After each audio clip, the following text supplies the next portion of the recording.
يا ترى إيه اللي بيحصل جوه النادي الأهلي؟ عملاق الكرة المصرية بيمر بفترة خلينا نقول صعبة جدا. في تحليلنا ده هنغوص في تفاصيل اللي بيحصل جوه القلعة الحمراء من أرض الملعب لحد مكاتب الإدارة. عشان بس نعرف حجم الأزمة خلينا نبدأ كلامنا بالجملة دي للإعلامي محمد شبانة. كلام قاسي جدا بصراحة بيوصف حال نجوم الفريق دلوقتي، وده بيوضح لنا إن المشكلة أكبر وأعمق بكتير من مجرد كام ماتش نتائجهم وحشة. طيب يلا بينا ندخل في تفاصيل الأزمة دي ونشوف إيه اللي وصل الأمور للمرحلة دي على أرض الملعب. اللي بنشوفه ده ملخص سريع لكارثة كروية. الفريق طلع من دوري أبطال أفريقيا وبعدها خسر 3 ماتشات ورا بعض، وشباكه بيدخل فيها أهداف بشكل غريب. والمصيبة الكبيرة كانت الهزيمة التاريخية ولأول مرة من الترجي في القاهرة. دي نتائج الصادمة محدش من جمهور الأهلي كان يتخيل أبداً إنها ممكن تحصل. طبعا مع النتائج دي الدنيا قامت وما قعدتش. النقاد اتهموا اللعيبة بشكل مباشر إن مفيش تركيز، مفيش انضباط، وإن كل همهم الفلوس والمرتبات أكتر من أدائهم في الملعب. محمد شبانة مثلا قال إن الصفقات اللي كلفت النادي ملايين غرقت الفريق، واللعيبة العب كأنهم أشباح كل تفكيرهم في عقدهم الموسم الجاي هيكون بكام. رد فعل الإدارة على الأزمة دي ما كانش عادي أبداً. لأ، ده كان زلزال إداري شامل، إعادة هيكلة كاملة لقطاع الكورة في القلعة الحمراء. بصوا بقى على هيكل الجديد ده عشان ده بيغير شكل كل حاجة. أولاً الكابتن محمود الخطيب رئيس النادي دوره بقى استشاري بس في ملف الكورة. تانياً المسؤولية الكاملة دلوقتي بقت في إيد ياسين منصور وسيد عبد الحفيظ. وأخيراً هيتم تشكيل لجنة كورة جديدة من نجوم النادي القدامى عشان تكون داعمة ليهم. ده تغيير جذري في طريقة اتخاذ القرار جوه الأهلي. والتغييرات ما خلصتش عند كده، في خطوات تانية مهمة جدا. هيتعمل لجنة سكاوتينج أو كشافة قوية عشان اختيار اللعيبة يبقى مدروس بعيدا عن ترشيحات وكلاء اللعيبة. المحامي السويسري مونتاري هيرجع تاني عشان يمسك ملف عقود اللعيبة والمدربين الأجانب المعقد. سيد عبد الحفيظ نفسه هيبدأ يشتغل بشكل مباشر مع الفريق عشان يرجع الانضباط اللي ضاع. وفي كلام قوي عن تغيير المستشار القانوني عبد الله شحاتة. طيب ووسط الزلزال الإداري ده كله، إيه مصير الناس اللي في الملعب؟ اللعيبة والمدرب مستقبلهم حرفياً بقى علامة استفهام كبيرة. طلعت إشاعات كتير جداً عن مفاوضات مع وليد الركراكي، المدرب المغربي اللي عمل إنجاز تاريخي، لكن المصادر الرسمية جوه الأهلي نفت الكلام ده تماماً، وقالت إن كل ده مجرد اجتهادات، وإنه مفيش أي تواصل حصل مع أي مدرب أجنبي لحد دلوقتي.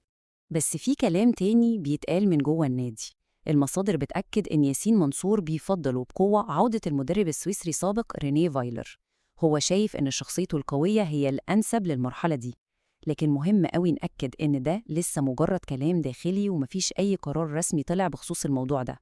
والموضوع مش واقف على المدرب وبس، لا، ده مستقبل لعيبة كتير قوي بقى على المحك. في كلام عن غربلة شاملة هتحصل في نهاية الموسم، وكل اللعيبة الأجانب حاليا تحت التقييم. حتى في كلام بيتردد إن وكيل أشرف بن شرقي بدأ يدور له على عروض لأنه حاسس إن في توجه في الأهلي لرحيله.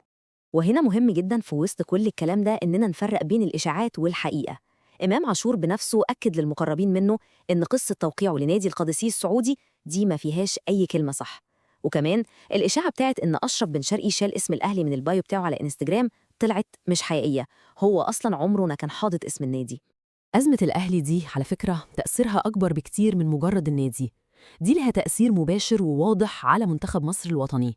وشوفوا إزاي الكابتن حسام حسن بيحاول يحتوي الموقف. عمل جلسة مخصوص مع زيزو وإمام عاشور عشان يساعدهم يرجعوا تركيزهم. وكمان أكد على إن محمد الشناوي لسه الحارس الأول للمنتخب مهما حصل، ومحمد عبد المنعم هيرجع واحدة واحدة للمباريات عشان يتجنبوا أي انتكاسة.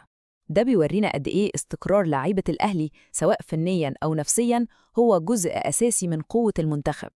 طيب بعد ما استعرضنا كل جوانب الأزمة دي، وصلنا للسؤال الأهم: إيه اللي جاي؟ وهل الأهلي فعلاً ممكن ينقذ الموقف؟ اللي الأهلي بيعمله دلوقتي ده ليه مصطلح معروف، وهو الإصلاح الإداري الشامل. يعني إيه الكلام الكبير ده؟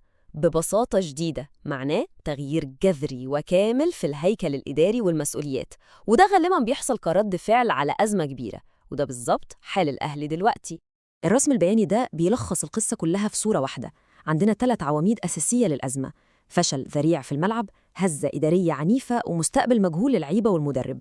التلاتة في أعلى مستوياتهم، وده بيورينا قد إيه الموقف معقد وصعب. لو حبينا نلخص كل اللي شرحناه ده في جملة واحدة هتكون: الأهلي قرر إنه ما يردش على الأزمة العميقة دي بتعديلات بسيطة أو ترقيع، لكنه رد بزلزال حقيقي في هيكل القيادة بتاعه. والسؤال اللي بيفضل يطرح نفسه في الآخر، يا ترى القرارات الجذرية دي فعلاً هتكون كافية عشان تنقذ موسم الأهلي؟ ولا الأزمة أكبر وأعمق من كده ومحتاجة وقت أكتر؟ ده اللي الأيام الجاية هي اللي هتكشفه.